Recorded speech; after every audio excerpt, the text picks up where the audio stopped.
Welcome to the HNI podcast. Today we are joined by the lovely Miss YaYa. Welcome, Miss YaYa.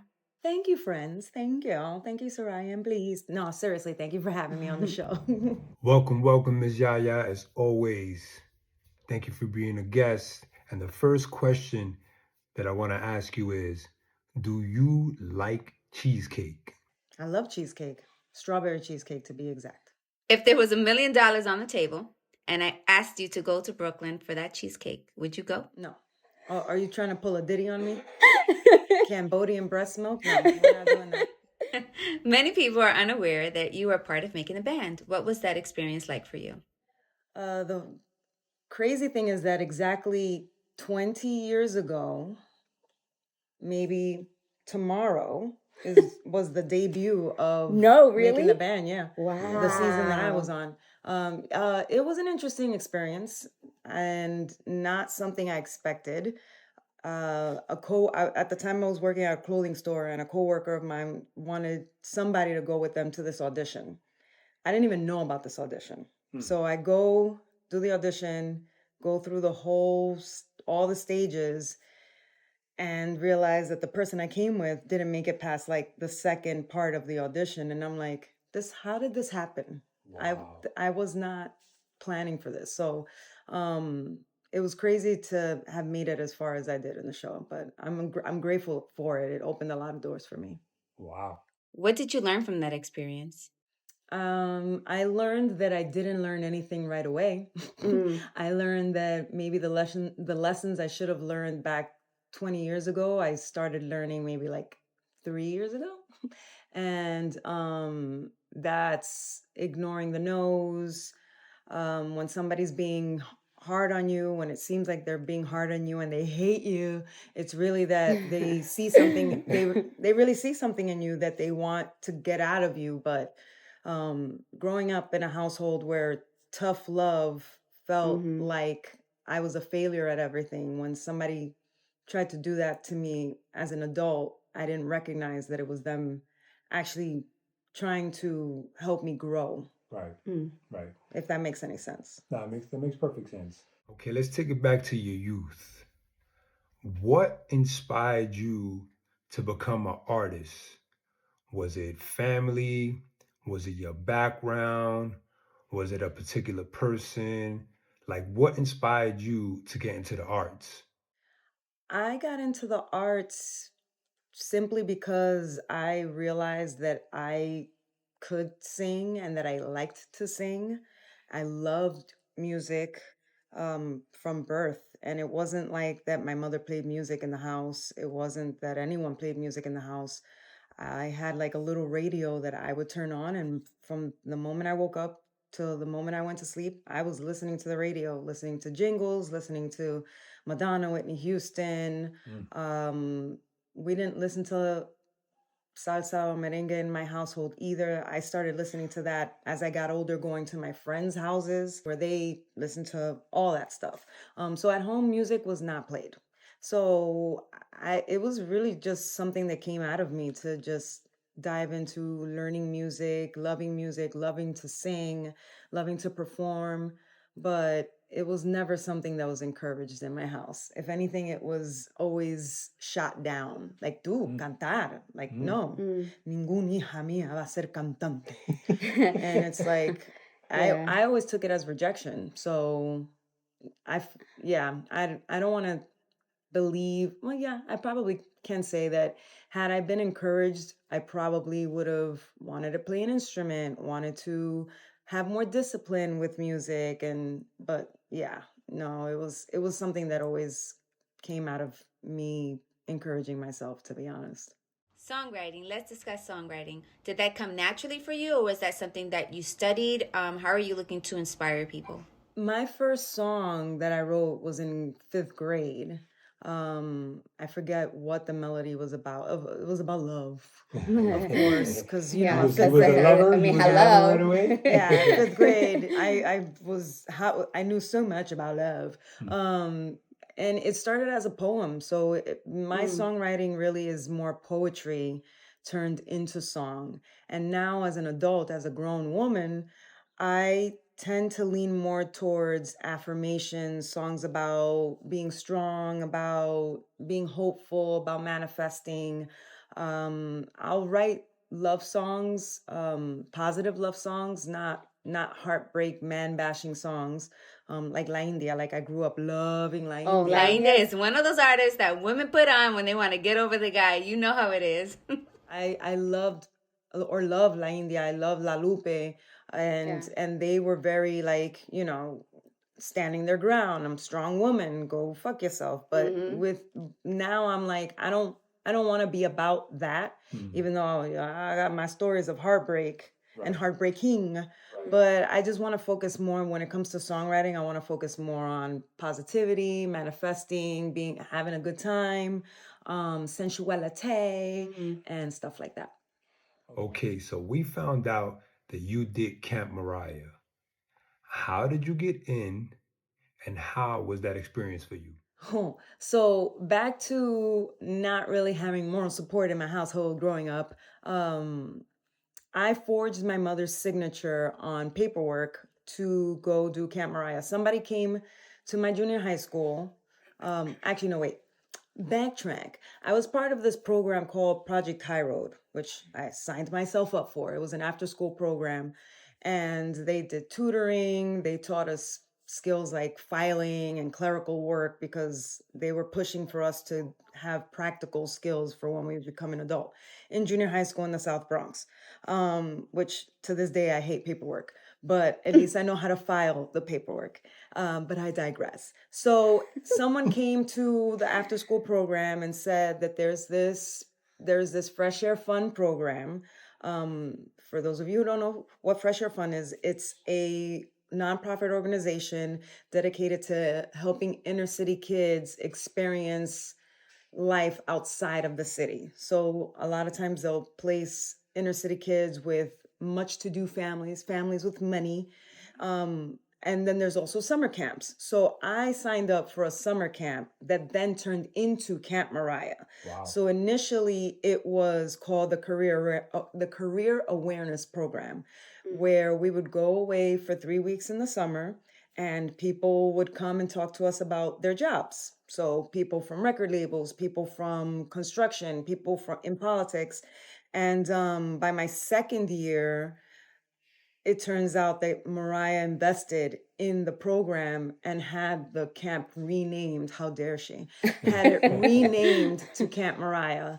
And a lot of times people ask me, so was it a camp about singing? No, it was still a career awareness program, but there were workshops that we took for singing, for acting, for photography, for painting, for story writing. So I learned a lot in those 3 summers. It was 3 summers for 3 weeks. So 96, 97, 98. And then when it wasn't summertime, they would take us up to the camp for 2 weekends out of the year. So yeah, we would all get to see each other and hang out, and still with that foundation of learning about different careers, having people come in and talk to us about different careers. So it was a great experience. I was one of the 8 kids picked to help name the Camp Mariah. So 8 of us out of hundreds were picked to be at the ceremony and to sing to her. We sang Hero. Wow. And yeah, so yeah. Another thing that the program offered was job shadowing, which is they took some kids to different businesses to just shadow somebody for the day to see what they do at their job. And another instance, they took 8 of us to go shadow Mariah Carey at the Hit Factory. Wow. Her and Jermaine Dupri. Wow. How was that? I was like 14, 15, and it was surreal just being, first of all, at the Hit Factory, which is the studio where they recorded One Sweet Day. Mariah Carey and Boyz II Men recorded One Sweet Day. So in that video where you see them in the elevator, yes, we got in that elevator and I was like, oh yeah. You're like, yes. This is where they shot the video for One Sweet Day, One Sweet Day. And a few things I remember from that day is that they gave us McDonald's, and Mariah I'm saying Mariah like she's my bestie. She's your bestie. She just doesn't know yet. She's your bestie. Stop, girl. No, she just doesn't know yet. No, You're here's her the bestie. funny thing. Let me tell Can you. you imagine? So, yeah. Oh no, I'd like to. I don't think she still knows who I am, but there was a point where every time I would see her like at an autograph signing, I would say, "I went to Camp Mariah," and one time she was like, "I know. You tell me every time I see you." Oh, And okay. I'm like, okay. Yeah. Excuse But me. back to the Hit Factory day. They had us in the studio just so we could see how a studio works. That was my first time in a studio. And Mariah goes, okay, we're going to do these parts. Everyone's singing this part. You're singing this part. Who wants to sing the high note with me? And then all the kids pointed at me because they're like, Yahira's going to do it. I was still Yahira at the time. Yahira will do it. Oh no, Juby was my nickname. They call me Jubilee and Juby for short. Okay. But yeah, Camp Mariah was the vibe. I do want to dive in. Tu mamá no te dio una pela for signing her? Because let me tell you, I did that one time for a school test and me dio una pela. Because, girl, I got like a 20 or something on a test. And she was like, ¿Qué? You did what? And I was like, oh my God, I'm going to be grounded for like 300 years. So I'm just wondering, when you signed for the Camp Mariah to be a part of it, and mom found out, how was the dynamic at home? Well, here's the thing. So my mother is Dominican from DR, so English is not her first language. And here's something you don't know. When I was 7, my mother had a stroke. So at the age of 48 years old, she had a stroke. She's been paralyzed from the right side ever since. She was an evil person before she had the stroke, and she remains evil even after. To me, just to me. Just to you. Just to me. Yeah. Mm-hmm. Just to me. Like, whenever I've mentioned something my mother did or said to me, people be like, ay, no, Ramona. No diga eso. Ramona, Ay, Dios no. mío. Yeah. Because they don't know, because she's an actress. But, so my sister, the third born, she's 15 years older than me. She overnight became my caretaker. She became my parent. Okay. So as she was taking care of my mother, who is now in a wheelchair bound, she's also taking care of this 7-year-old kid. And so when I signed it and showed my sister, like, hey, look, your mother signed it. My sister was like, okay, well then if she signed it. So I guess it just happened around her. And there was nothing she could really do or say about it. Yeah, I don't remember if she was pissed off, but frankly, I don't care. Like, Camp Mariah was a life-changing experience, and I don't think I would be the person that I am today if I didn't take advantage of an opportunity like that. Yeah, missed opportunities.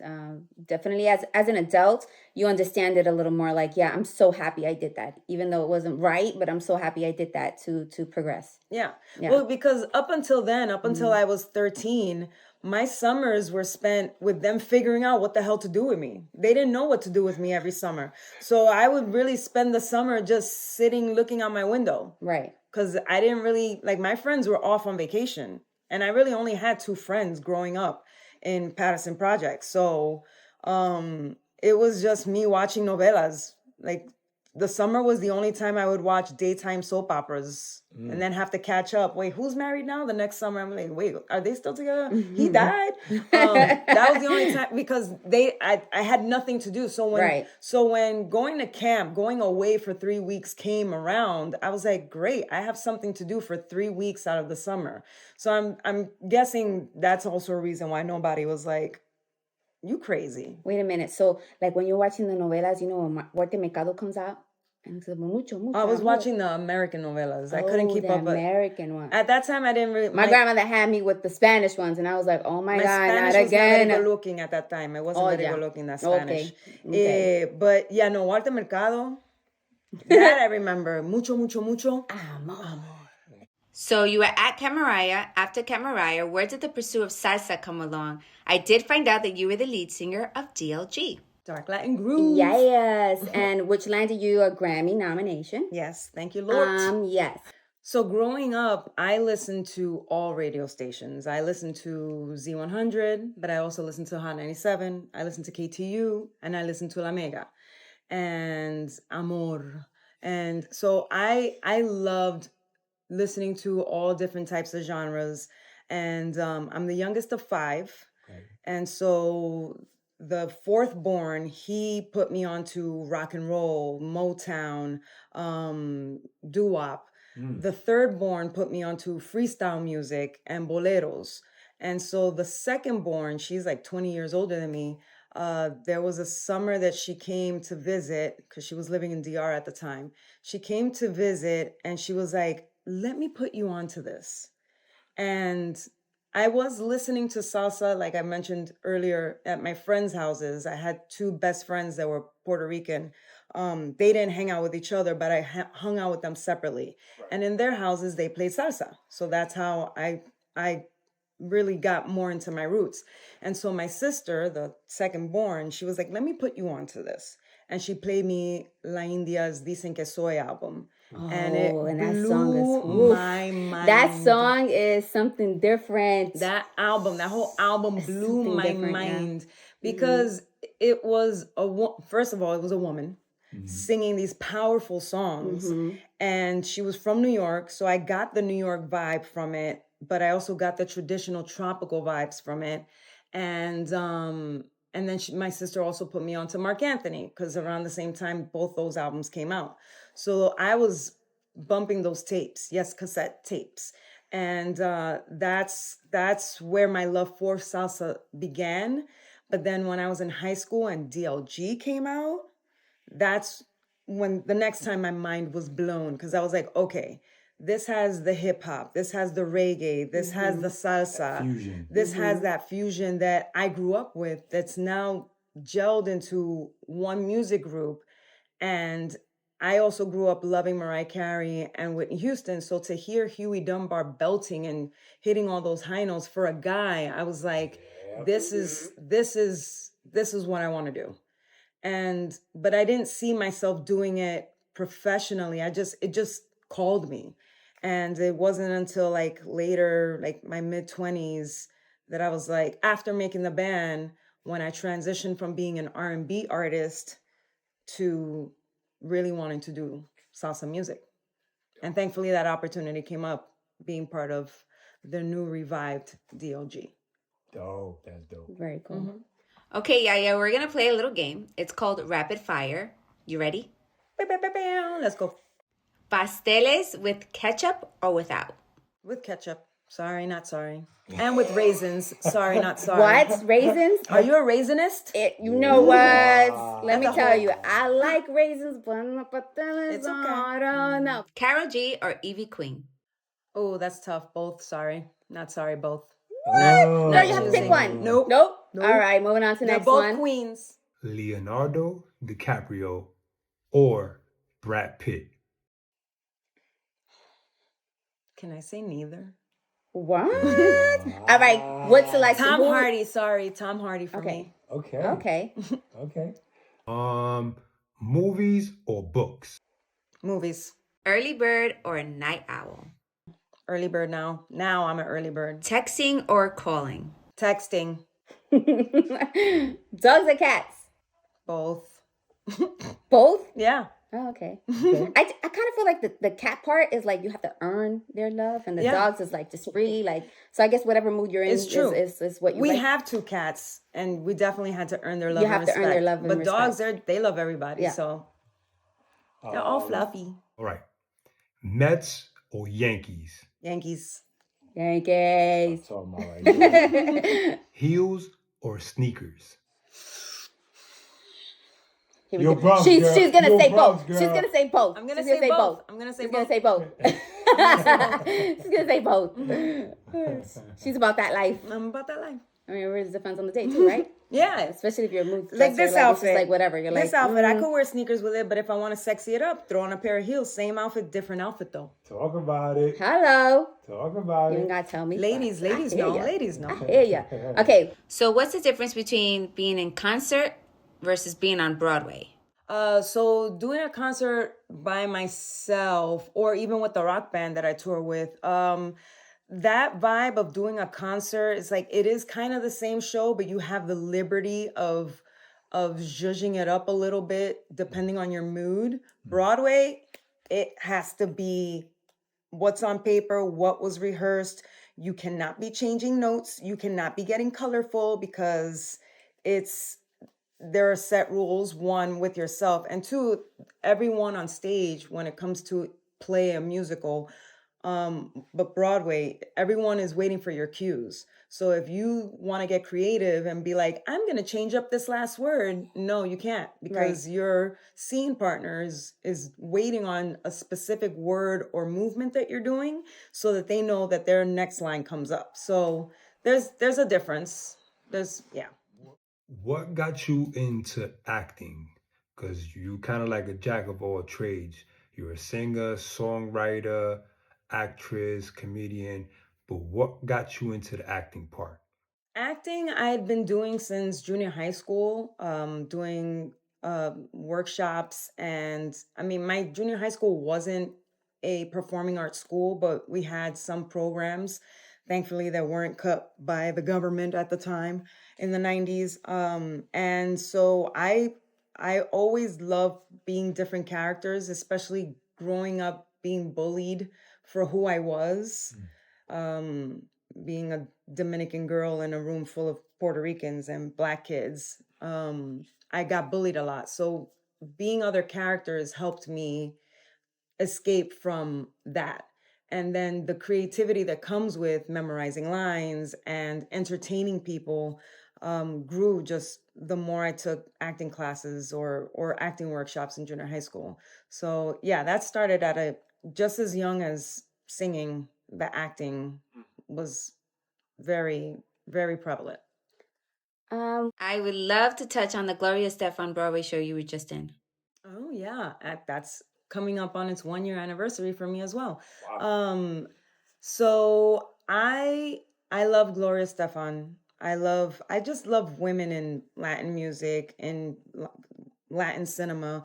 But there was an opportunity to audition for Gloria Estefan and Emilio Estefan's musical On Your Feet. And so I auditioned January of 2024 and was cast, and we had 2 weeks of rehearsal. 2 weeks of rehearsal and a month of shows, 32 shows. I made sure, Wow. 8 shows, 32 shows? Is the mathing? I know it was 8 shows a week for 4 weeks. Wow. The last time I had done a musical was in 2004. Oof. And so I went in with the mindset of let's fucking go. Charge. Yeah, I was just like, I in the room, I only knew one person, which was the choreographer, which she recommended me to go in for the audition. But thankfully I prepared enough to book the role of playing Gloria Estefan's mom, which is a hard ass. She didn't support Gloria Estefan's dream to be a singer. Wow. And so I related to that as being the person that wasn't supported, and just was picking out from my mother's personality to play that role. The difference between Gloria Estefan's mother and my mother is that Gloria Estefan's mother wanted her to be a psychologist, and Gloria Estefan was studying to become a psychologist, and she was just afraid for her daughter to be in that environment around musicians. I think my mother was just a hater, but I digress. But yeah, no, it was a great experience. I didn't know anyone, but I'm still friends with people from that cast, and sometimes we'll send each other castings and stuff to audition for, like, oh, I saw this and I thought of you. I thought you might be great for this part. Really nice people. There were a couple of people that weren't very nice. And the less nice they were, the bigger my smile. Because I'm like, you're not going to get me out of character and have me looking crazy. So yeah, it was a great experience overall. And just making sure that I got my rest, that I ate well, that I was working out. Like, I was a whole other different person for that experience. Because I also didn't want to mess it up. Right. I didn't want to mess it up. We didn't have understudies. Not one of us had understudies. So I was like, I can't get sick. I can't get be on sick. point. Nothing. Like, the moment I felt my throat feeling a little scratch, oh no, we're not talking. We're going to drink even more tea. We're going to steam our face even more. It just taught me a whole new level of discipline that I either didn't realize I had or that I had forgotten I had. So I'm very grateful for that experience. It helped me grow tremendously. So, as of right now on Broadway, is there any shows you would like to be a part of? The Buena Vista Social Club I would want to be a part of because it's about Latinos. But I believe it's more focused on Cuban culture. I could be wrong. So when it comes to stuff like that, even with On Your Feet, I felt a little bit of imposter syndrome because it's like, I'm not Cuban and everybody's gonna know that I'm not Cuban. But I had to snap out of that. Anyway, Buena Vista Social Club. The thing is that on Broadway, there aren't that many shows where I feel like I would fit in. Right. Because it's mostly white or black. Right. And then the shows that do have diversity, they're very tough to get into, like Six. Like I would definitely see myself in Six. They have great songs and yeah, I think later on in life I would want to do Sunset Boulevard because that show is more about a woman of a certain age, and I still have maybe like 10 years to go to get there. But a beautiful, hot woman of a certain age. I could see myself doing that. Oh, and Death Becomes Her. I just saw that too. And I was like, yes, any of these roles, the chick in charge of the potion, either one of the two main roles. Yeah. Have you gone to see Hell's Kitchen? Yes, I saw Hell's Kitchen. Kitchen was really good. And if I were white, I would love to play the mom, but I'm not white. Right. But the mom has a friend. And when I saw it, I was like, okay. Because now when I go see a Broadway show, that's the first question I ask myself. What role here can I see myself playing? Right. So that I can start preparing, so that I can start listening to the songs. And just get in the mindset of, no, we're going to Broadway, bitch. We are fucking going to Broadway. And one of the mother's friends in Hell's Kitchen, I'm like, okay, she has one big song in the show, and she has a lot of like punch lines that I'm like, okay, I can do that. Okay, so the music industry has changed throughout the years. How do you deal with the challenges? How do you stay motivated? I keep going back to imposter syndrome because I think we all do at some point, right? Nah, my imposter syndrome sometimes is heavy. Like sometimes it's debilitating, to be honest. And it takes a lot for me to drown out the noise. That's why I isolate myself for the most part, because sometimes people's compliments are not really compliments. They're underhanded, like, "Phew, like you ain't shit." And it's like, I can hear it between your lines there, but I'm gonna ignore it. So in terms of motivation, a lot of praying, a lot of journaling, a lot of like, bitch, you didn't come this far just to come this far. And yes, salsa or the music industry has changed in how we absorb music, how we find new music. Back in the day, music was just what you heard on the radio. Right. Now it's what you hear on satellite radio, the regular radio, if you happen to be in an Uber that's playing regular radio. Or if your friend says, hey, I just found this new artist, let me put you on. Or if the algorithm shows you something that's similar to what you already listened to, like there are so many ways to come across good music, new artists. So you just have to roll with the changes and not because it can get to a point where you're like, there's so much out there. Who's going to listen to little old me? Right. And yeah, even with this new project that I have, that I'm working on with my new album that I'm organizing now, I'll have days where it's like, should I even go all in on this? And it's like, no, you have music that you love, that you want to put out. And it's just focusing on the art, the craft, the discipline, the process, focusing on your team, Because if you're going to put together a band of women to record an album and you have a musical director and you have an engineer, all these people that you've convinced to be on board are counting on you to keep your word. So yeah, motivation comes from a lot of different places, from keeping your word to yourself and also keeping your word to your team and remembering that you love this shit. So why stop? Now, when you were working with DLG, you guys had one of the greatest composers in that genre, Sergio George. How was it working with him? Did you get to meet him? Because he's considered one of the greatest composers of any genre, really. So how was it working with him if you did get to meet him and all that? So going back to when I first got put on to La India and Mark Anthony, I learned of the name Sergio George. So when Levántalo Sergio, like, and then when I got to a point where I was like, okay, that's the guy that has that New York sound. Mark Anthony, La India, DLG, Frankie Negron. And so I was like, okay, I'm a sofrito of music. Salsa, merengue, hip hop, reggae, R&B. And so if this is the guy that's making this music, this is the guy I want to work with. So after making the band, I was still focusing on R&B, like Latin R&B songstress.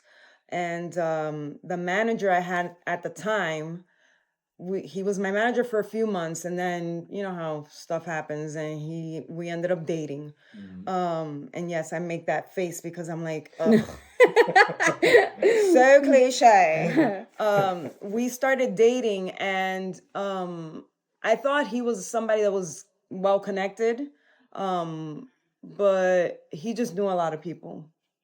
You can know a lot of people, but not know a lot of people. Right. So I was convinced that he knew everyone, but I learned at arm's length. So DJ Barron, who's a well-known DJ in Puerto Rico and here in New York, he came back from Puerto Rico. This was about 2007. This was early 2007. I had just moved to Miami. And I moved to Miami in search of a record deal. And the goal was to break up with that guy, move to Miami, and just go on my own. But I came to New York to visit, and I was still with the guy in a relationship. And DJ Barron was like, hey, I was just in Puerto Rico, and I hear that Sergio George is looking for artists. At that point, it was MySpace. And at that time, it was MySpace. And Barron was like, yo, just reach out to him. And so weeks pass by, and I go to the manager guy, the boyfriend manager guy, and I go, did you reach out to the guy? Did you reach out to the guy? Did you reach out to the guy? Didn't reach out to the guy. I signed into his MySpace page and messaged Sergio George saying, hey, here's the link to my artist page. I had some demos up there, but they were all really R&B, but I had the making the band thing going for me at the time. And so within like 30 minutes, Sergio responded and was like, let's set up a meeting. And that's the voice you have to do when you talk about Sergio George. Let's set up a meeting. And so I went back to Miami after visiting New York, and we had a meeting with Sergio. And I thought we were meeting to talk about a solo deal.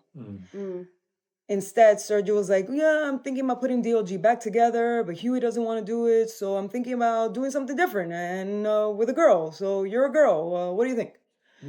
And so that's how that opportunity came about. And June of 2007, signed a record deal. The funny thing is that I had already known James the Barber because James the Barber and the boyfriend manager person grew up together. So I had met James like 2 or 3 years before. Supposedly James said that he spoke to Sergio about me years before, but nothing came from it. Until me, myself, and I sent a little message through MySpace to pretending to be my manager, and got that meeting for us. What a great story. That's a great story of like, not waiting for Pero people. wait a minute, ven acá. Did he find out that you actually did that?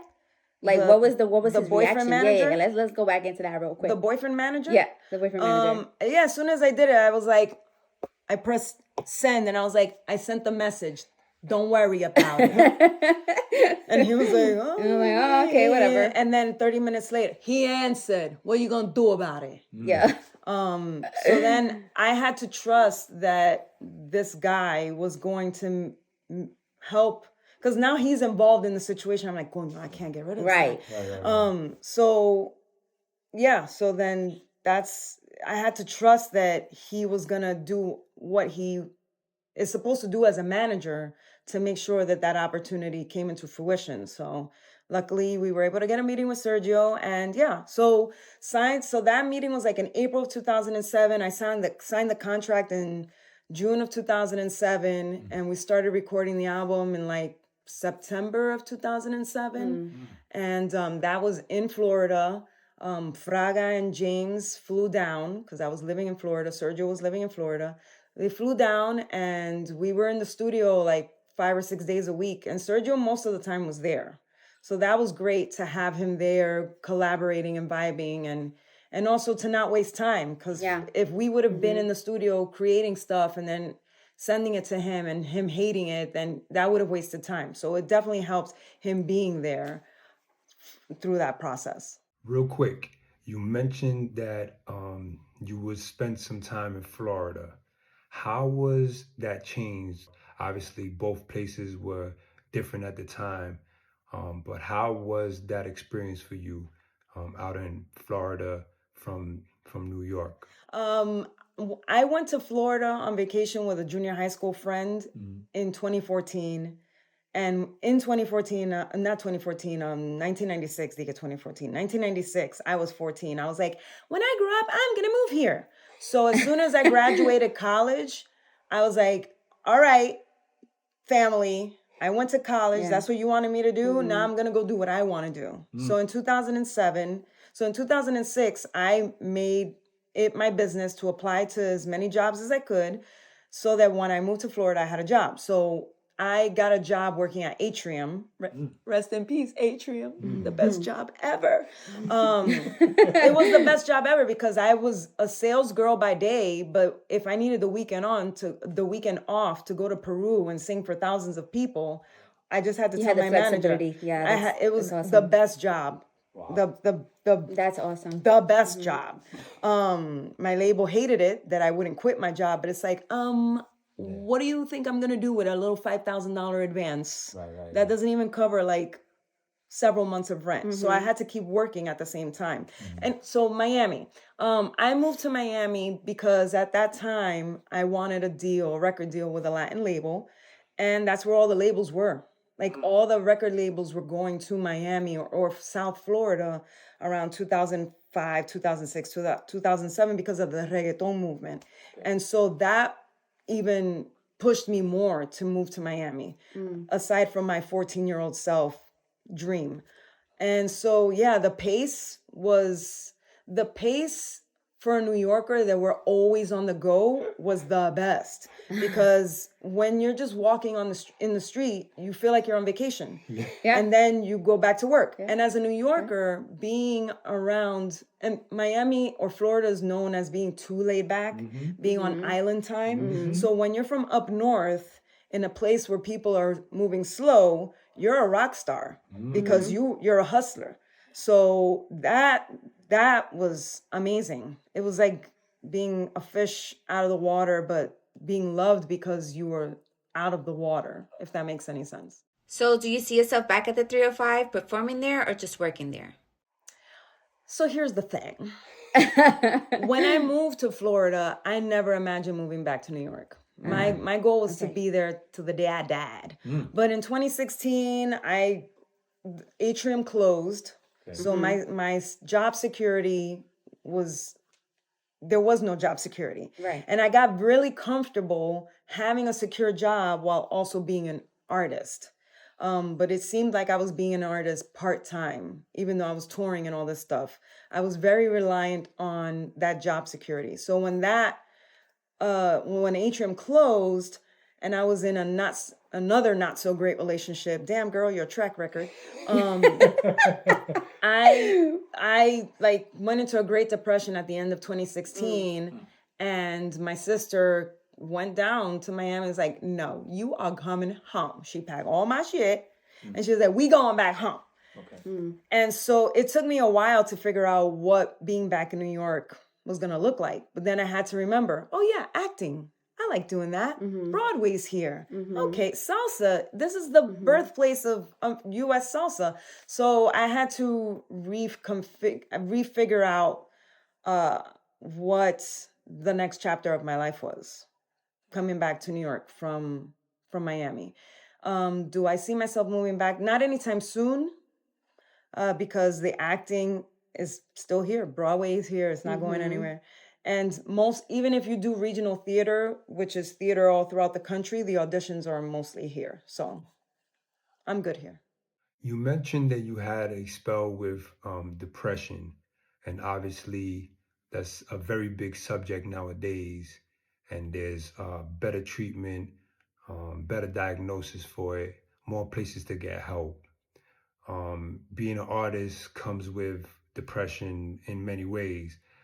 How would you help a artist nowadays kind of navigate through some of the depressions that comes with being an artist? So my depression stems from childhood. Okay. I've struggled with depression since birth.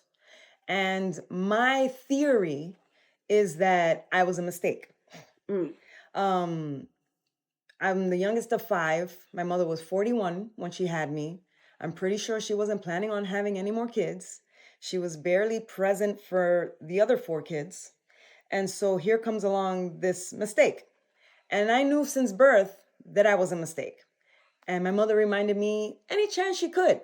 And so that's when my depression, that's where I can say the source of my depression comes from. As you get older, we have to stop. There has to be a point where we stop saying, I'm this way because of what this person did to me. Yep. Right. And you have to reprogram your brain to be like, okay, that's how my story started. How do I want my story to be moving forward? And so I had to reparent myself and over and over and over and over again. So coming from that environment, you deal with not feeling accepted, abandonment, not being loved, hating yourself because you're like, why don't you love me? And so if you come into any industry where you're a personality and you have to be on and you have to be happy and you have to be on key every time, all the time, and smiling, and you have to shake people's hands and you have to say thank you. And when you go into an industry like that, having those deep, dark feelings, you have to work on those feelings either before you get into that industry or simultaneously. Because if you don't get a hold of your emotions, you and I'm speaking from experience because I didn't realize that a lot of those things from my childhood affected how I handled situations, where I was very reactive instead of listening and then thinking about how to respond. Right. And so things like that, definitely I would recommend for people to get a hold of, whether you're thinking about getting in the industry or any industry where you're a personality, or if you're in the thick of being in that industry and you're wondering like, why do I push everyone away? It's because you have to control your mouth. You have to control your emotions. And that begins with figuring out who you are as a person, rewriting the narrative of, well, I wasn't loved growing up, but I love myself now. And taking care of yourself and soothing yourself so that when somebody tries to tell you who they think you are, who they want you to be, you know yourself enough to stand your ground and respectfully say like, nah, I'm not going to put up with this. This is the type of artist I see myself as, the type of artist I want to be. And if you don't respect it, you can go kick rocks. Or if you're signed to a label and you're dependent on them funding your career, then you also have to, if you're not going to tell them to kick rocks, you got to figure out the compromise. So at the end of the day, it starts with you being accountable for your behavior and your feelings. I'm not sure which artist it was recently that said this. It was either Ariana Grande or Chappell Roan. After Chappell Roan's freaking speech at the Grammys saying like record labels like take better care of your artists. One of them said that mental health services should be provided to artists as well. Because okay, now you're dealing with childhood stuff, but then now you have to deal with a radio station's rejection. Or if it's a female artist, now you have to deal with somebody being misogynistic or disrespectful. Like, people need somebody to talk to. And so if it's not the artist manager handling mental health services, then the next best thing would be the label. I think we dehumanize celebrities and forget that they're human too. Mental health is a big thing. I champion Chappell Roan. Like, she's very vocal about like, I'm a celebrity and you think you know me and I'm here to entertain you. But when you see me on the street, don't be coming and putting your arm on me and be like, let's take a picture. Right. I had to deal with that in Peru many times. With James, when we would go to Peru, when we first started going to Peru, I used to feel sad and be like, oh, nobody recognizes me. But then after a while, I'm like, no, thank God nobody recognizes me, because people run to him and because James the barber is very recognizable. But it got to a point where I was like, I would be Homer Simpson, like shrinking into the bush, because it could be a lot. It can be a lot. You also do comedy, and that's kind of like the other side of depression. That's one of the hardest fields to kind of master and even begin. How did you get into comedy?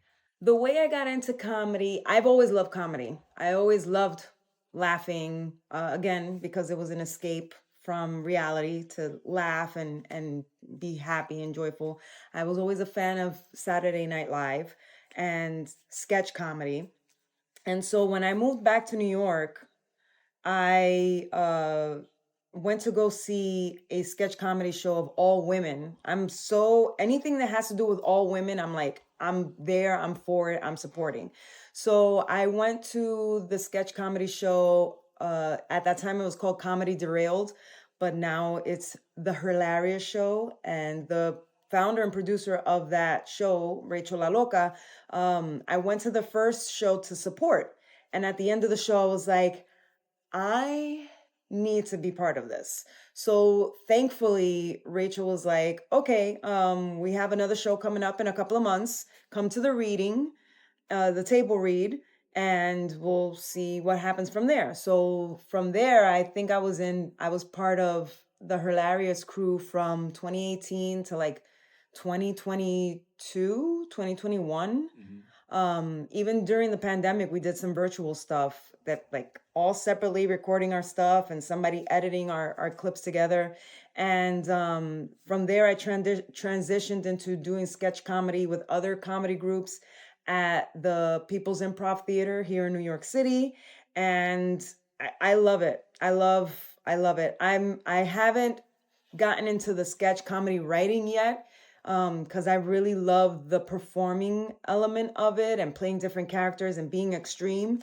I have so much respect for sketch comedy writers, because it's not easy. Comedy is not easy. It's easy to scream and yell and cry, but when it comes to comedic acting, you need to study it. It's a completely different animal. Completely different animal. You have to study it and learn from people around you, because that's the only way you're going to get better.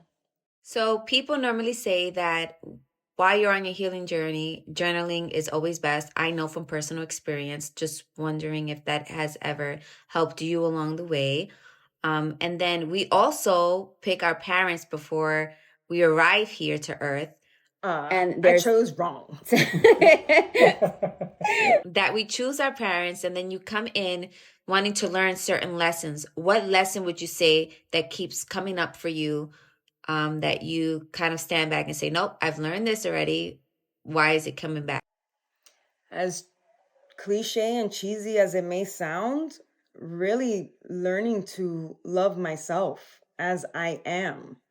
Like right now, I'm in yet another health journey of trying to slim down, or not trying, in the process of slimming down, getting into the health and body that I would like to continue for the rest of my life. Just really self-love is of the utmost importance. Whether you grew up in a household where you didn't feel safe or loved, or even if you grew up in a household where you did feel loved and safe, just if you have love for yourself, no one can come and ruin that for you. And I grew up thinking that self-love was being conceited. And no, self-love means self-respect, means self-care, means growth, means self-improvement. When you have that, no one can come and knock you down from whatever it is you're working on, trying to achieve, where you're going, where you've been. Self-love is of the utmost importance. And even when I do get into, because not every single day is at 100%. There are days where I'm like, what am I even doing with my life? And I have to remember, like, it's okay. We're transitioning, we're leveling up, we're focusing on ourselves. And yeah, self-love, #1 priority. I recommend for everybody, whatever that means for you, however that looks. All right, Miss YaYa, it is coin flip time. Go ahead and pick up the coin in front of you. If you get heads, we would like to know a little bit more about your childhood hero. And if you get tails, go ahead and give a message to yourself. Right now it's on heads. I'm gonna flip it, and I hope I get tails, because You know what? I hope I get tails. Ha! You got tails? Yes, I got You tails. spoken into existence. Okay, manifesting. I see you. It was also a lazy flip, but I'll take it. Oh, no. It was, No, what do you mean lazy? Like, what you mean by lazy? I can't. Oh, you kind of like, let's try it again. You kind of get it there? Alrighty. It's on heads now. Still got tails. Boo. A message I would give to myself is everything's gonna be okay. Everything is okay. There are gonna be bumps. There are gonna be sidetracks. There are gonna be challenges, but that's all part of the journey. Everything's gonna be okay. And just remember that, and everything will be okay. Okay, YaYa, tell us what you got going on, what you got cooking in that kitchen. What's next for Miss YaYa? What I have going on, I'm so excited. So I am fulfilling a longtime dream of mine to record a live album with a full female band, and it's going to be a salsa Latin jazz album. We are recording in May. The album will be released in August. And so I'm taking a break from acting the first half of 2025 to focus solely on this music project, while also going on tour with a rock band that I've been a part of since 2018, Neil Berg's 50 Years of Rock and Roll. We tour all over the country doing the history of rock and roll, where I sing Aretha Franklin stuff, Etta James, Tina Turner, all that soul. And and then the second half of the year is going to be for resubmitting to musicals and plays, while also promoting the album, the Latin Jazz Salsa album with all the ladies. So look out for that. I have a crowdfunding campaign that is going to help fund this project, the music project, which I'm very excited about, because I'm offering incentives to donors, like points on the album, free vinyl records, VIP experiences. So it's definitely different, and I'm very excited about it. Well, Miss YaYa, we want to thank you for being a guest on Hustle Not Included podcast. Thank you for sharing some of those great stories about your career and personal life. As you know, we're big fans, and we can't wait for all the things you got coming out and what's on the horizon. Thank you for being a guest. Thank you, Seriyah and Bleaze, for having me here. This is a great conversation. We went deep, and I appreciate you guys having me on Hustle Not Included.